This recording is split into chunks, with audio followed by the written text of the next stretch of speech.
ವಲ್ಲಭ ಸಂದರ್ಶನ. ವಲ್ಲಭಾಚಾರ್ಯರ ಜನ್ಮಸ್ಥಾನ ಕಾಶಿ. ಸೂರದಾಸರ ಹುಟ್ಟಿದ್ದ ವರ್ಷವೇ ಇವರು ಹುಟ್ಟಿದರು. ಕಿರಿಯ ವಯಸ್ಸಿನಲ್ಲೇ ವೇದಶಾಸ್ತ್ರ ಪಾರಂಗತರಾದ ವಲ್ಲಭಾಚಾರ್ಯರು ಶಂಕರಾಚಾರ್ಯರಂತೆ ದಿಗ್ವಿಜಯ ಮಾಡಲು ಹೊರಟರು. ವೈಷ್ಣವ ಸಂಪ್ರದಾಯದ ಈ ಮಹಾಪಂಡಿತ ವಾಸಿಸುತ್ತಿದ್ದದ್ದು ಪ್ರಯಾಗದಲ್ಲಿ.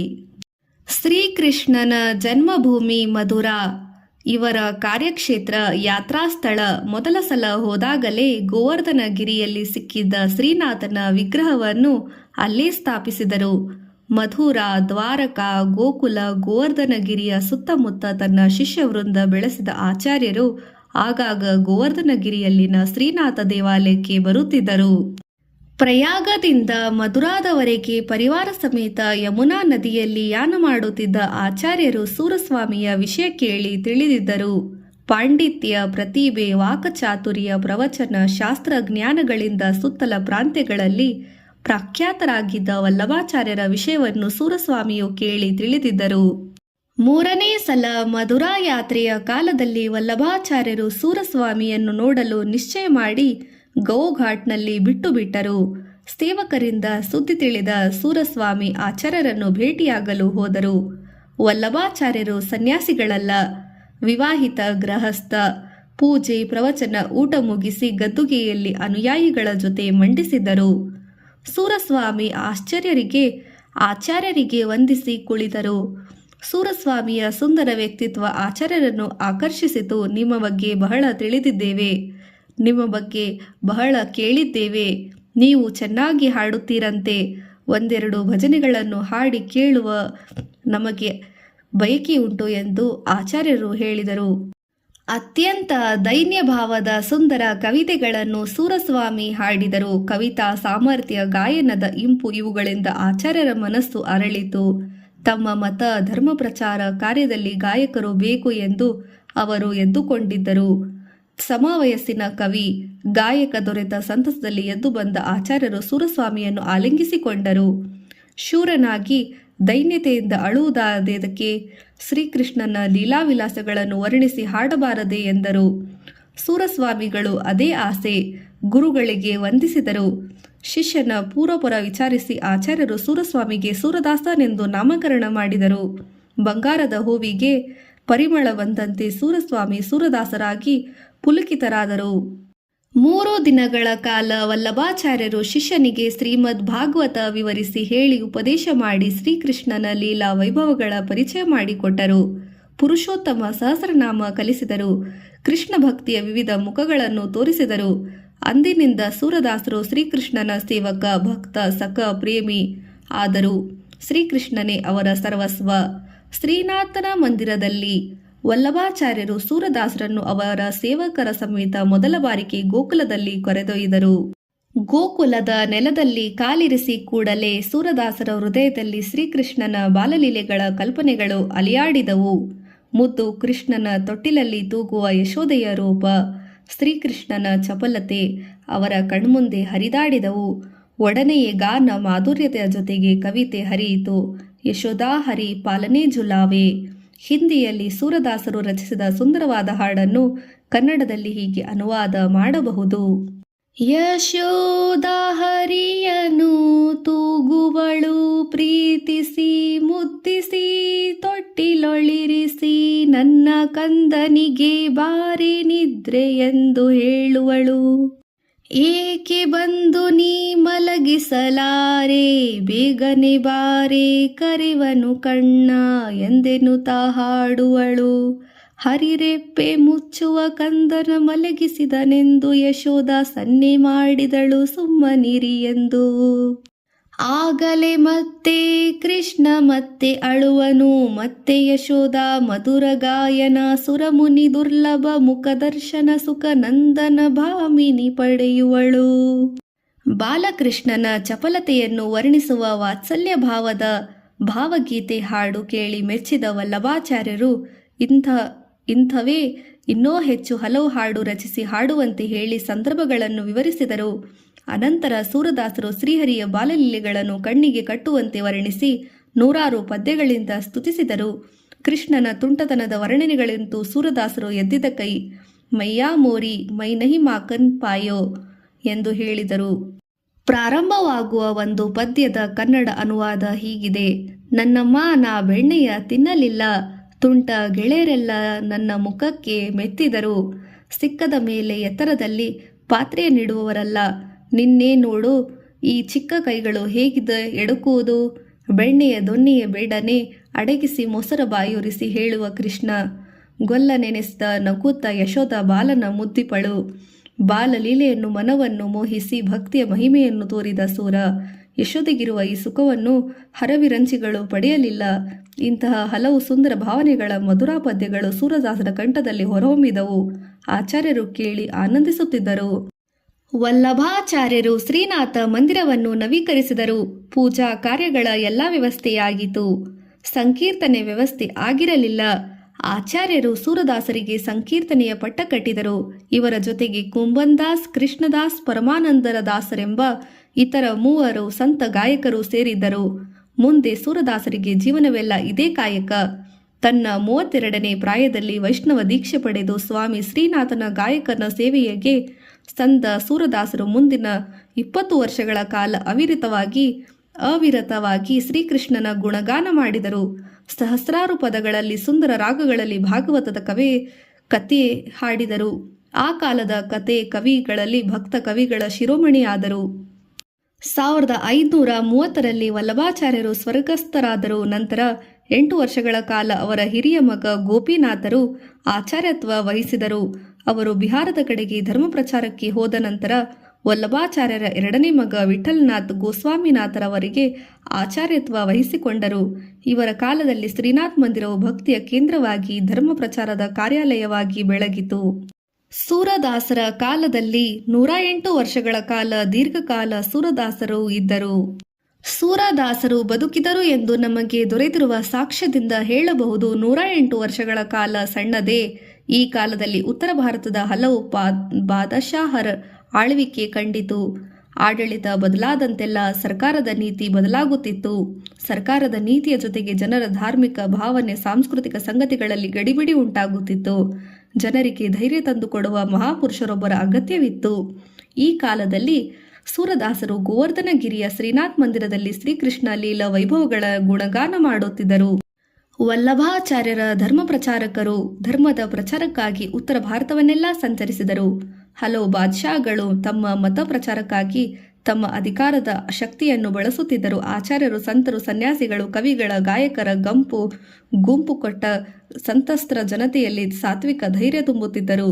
ವಲ್ಲಭಾಚಾರ್ಯರ ಮಗ ವಿಠಲನಾಥನು 1566ರಲ್ಲಿ ಪ್ರಯಾಗದಿಂದ ವ್ರಜ ಪ್ರದೇಶಕ್ಕೆ ಬಂದು 4 ವರ್ಷಗಳ ಕಾಲ ಮಧುರಾದಲ್ಲಿದ್ದು ಅನಂತರ ಗೋಕುಲದಲ್ಲಿ ನೆಲೆಸಿದರು.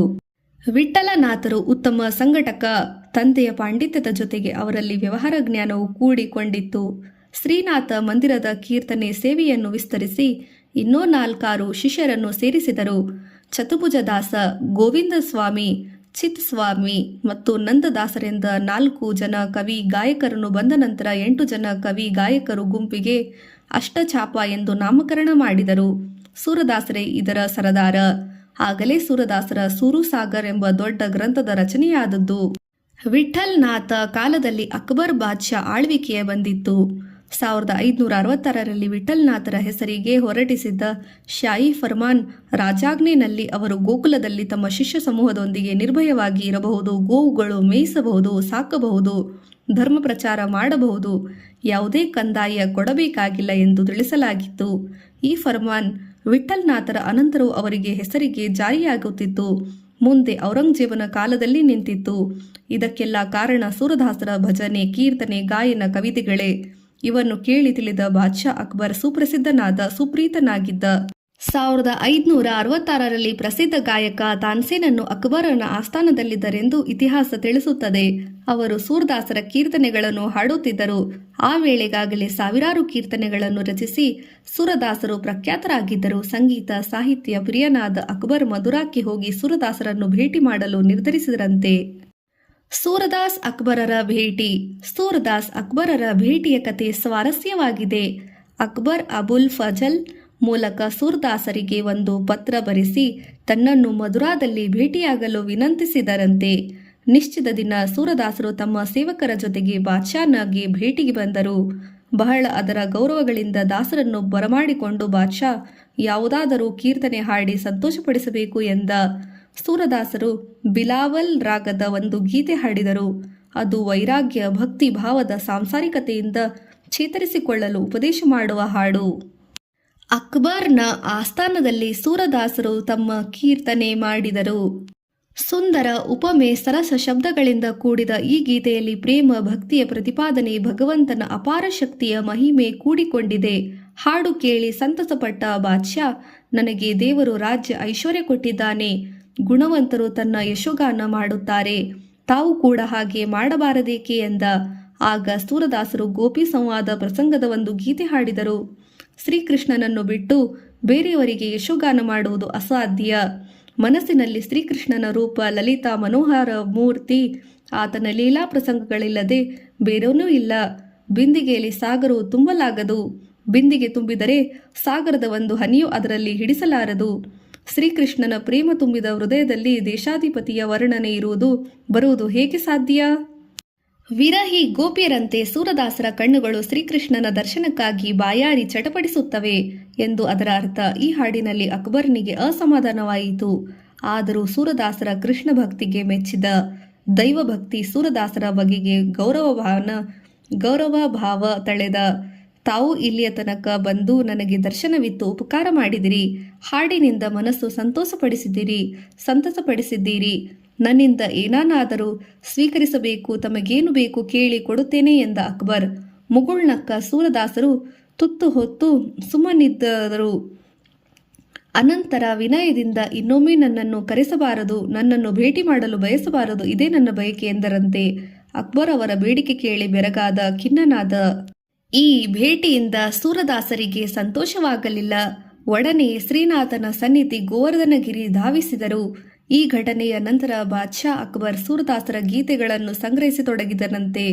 ಪಾರ್ಸಿ ಲಿಪಿಯಲ್ಲಿ ಅವುಗಳನ್ನು ಬರೆಸಿ ಅನುವಾದ ಮಾಡಿಸಿ ಓದಿ ಅವುಗಳ ಕಾವ್ಯ ಸೌಂದರ್ಯ, ಭಾವ ಮಾಧುರ್ಯ ಆಸ್ವಾದಿಸಿದನಂತೆ.